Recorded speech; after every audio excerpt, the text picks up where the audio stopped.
Location and terrain. Found within the Nahanni National Park Reserve, a UNESCO World Heritage Site. Remote and largely inaccessible, filled with deep canyons, hot springs, caves, and rugged mountains. Locals and First Nations people have long regarded it as a place of spiritual power and danger. Origins of the Headless Men name. Named after a series of gruesome and unsolved deaths and disappearances going back over a century. 1. McLeod Brothers, 1908.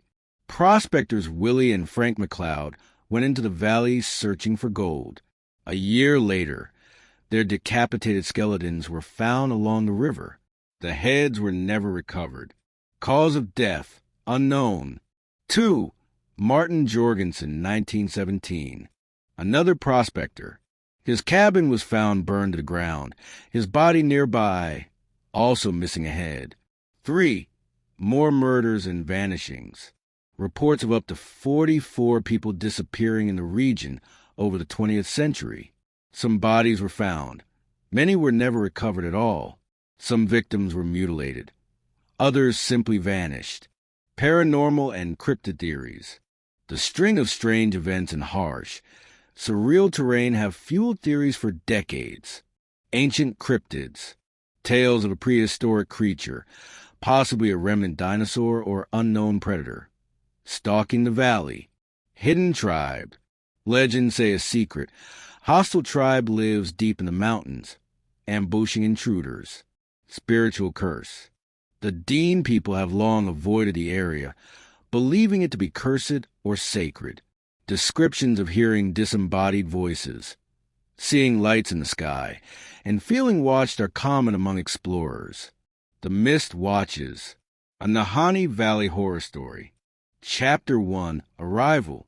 The helicopter rose like a dragonfly above the dense canopy of the Northwest Territories, leaving behind a wash of wind and noise. Alex Dunning squinted into the rising sun, watching the shadow of the aircraft shrink against the trees until it disappeared into the glare. "Well," said Dr. Syra Moss, adjusting her pack, 7 days off the grid, ready for isolation therapy. Alex chuckled. "I was promised buried caves and untouched formations. If I find a fossil, I'm naming it after me." The air was still, cold and clean, yet unnervingly quiet. No wind, no birds, not even the buzzing of insects. They stood near the riverbank, the moss beneath their boots damp and spongy. First Canyon loomed to the north, jagged and prehistoric. Their expedition was funded by a private geological institute that suspected the valley might contain a cave system with records of glacial movements. No one had surveyed it since the early 1900s, largely because few dared. The place had a reputation. Something about lost prospectors, decapitated corpses, and fog that moved like it was alive. Locals called it cursed, the place where the fog sees. Chapter 2. The Mist. By the third day, the mist began to settle in. It wasn't normal fog. It didn't roll in. It didn't drift. It grew, seeping out from the base of the canyons like breath from a sleeping mouth. It crept around their tents at night, rising steadily with each passing hour. Syra started having dreams. In one, she was deep in the forest, unable to scream, while something impossibly tall watched her from behind the trees. In another, she woke to find Alex standing over her, his face obscured by a sheet of skin stitched into the shape of a smile. She didn't tell him.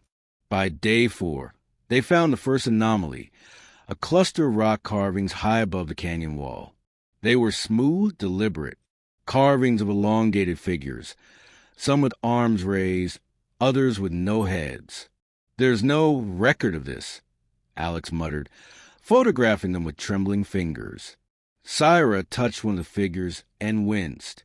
The stone was warm, too warm. That night, the fog returned thicker than before. Their headlamps barely cut through it. Outside the tent, the river stopped making noise. It was as if even the water had chosen silence. Chapter 3. Vanishing. On the 6th night, Syra vanished. Alex had dozed off sometime after midnight. He woke to find a tent flap wide open. Cold air flooded the space, and the fire outside had burned itself down to glowing coals. "Syra," he called, stepping out. Her boots were still in the tent. Her jacket, too. No footprints. No drag marks. Only the fog. He scanned with his headlamp, the beam bouncing off suspended particles of mist. Then movement. A shadow, tall and still, standing beside the trees at the edge of camp. It didn't move. Not until Alex blinked. Then it was gone. He didn't sleep.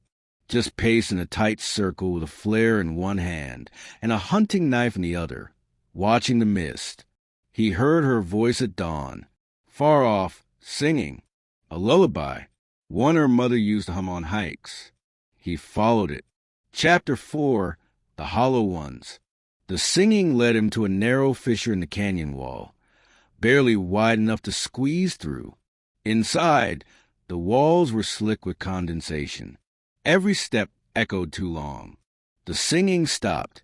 Then he heard breathing. It wasn't his. It came from ahead and above, deep and rattling, like lungs that hadn't been used in centuries. He turned to run, but the passage behind him had changed. It wasn't a crack in stone anymore. It was a tunnel, smooth, circular, almost carved. He pressed on, trembling. He emerged into a cavern and froze. Hanging from the walls were shapes, humanoid, skin stretched taut over stick-thin limbs, all headless. Their necks ended in ragged flesh. They hung like cocoons. Beneath them, pools of thick mist swirled around clusters of ancient bones. In the center of the chamber stood Syra, or what looked like her. Her back was turned.